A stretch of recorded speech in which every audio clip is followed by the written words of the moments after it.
उमरकोट खां रिपोर्ट है doctor Hemlal Waghani divisional bureau chief Mirpur खास। उमरकोट में कोहली बिरादरी जमानन जो बासरन खिलाफ एहतजाज। बासरन पारा ज़मीन ते कब्जे की कोशिश करे लड़ाइण ऐं रेवेन्यू अमले पारा तंग करण खिलाफ एहतजाज किया वियो। श्रीमती राधा कोहली, तुलसी कोहली, कर्मा धनी, केवल कोहली ऐं ॿियनि ॿारनि औरतुनि प्रेस क्लब उमरकोट आॾो एहतजाज कयो। असां मंसूर कोसो खां घर ॾियण लाइ ज़मीन जो टुकड़ो ख़रीद कयो आहे जेको बासर इब्राहिम राजड़ असां खां खसण चाहे थो। इब्राहिम राजड़ हर आए ॾींहुं पुलिस अटाला ऐं रेवेन्यू जूं टीमूं साण करे असांखे हरासां करे पियो।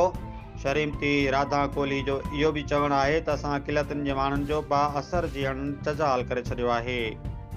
आला इख्तियारनि खां नोटिस वठण जो मुतालबो।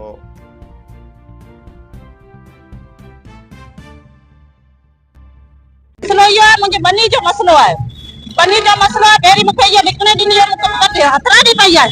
ॾिसो केर बि ॾिसे हथराॾी पई आहे मूं वटि। जॾहिं हींअर महांगी बनी थी तॾहिं मूंखे चए हाणे राजड़नि खे विकिणे ॾेई छॾी आहे।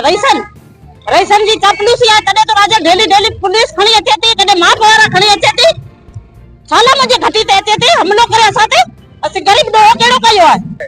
खोसा मनसूख राजड़ इब्राहिम उहे चए था हाणे तव्हां टपर खणो। छाला टपर खणा? हक़ थींदो, हराम थींदो। असां ग़रीबनि जो वैल्यू कोन आहे। असीं ग़रीब माण्हू आहियूं। असां पंहिंजो बचन जो पंहिंजो रत विलोड़ी असां पंहिंजो प्लाट वरितो आहे। अॼु राजड़ अची असांजे प्लाट ते कब्ज़ो करे पिया।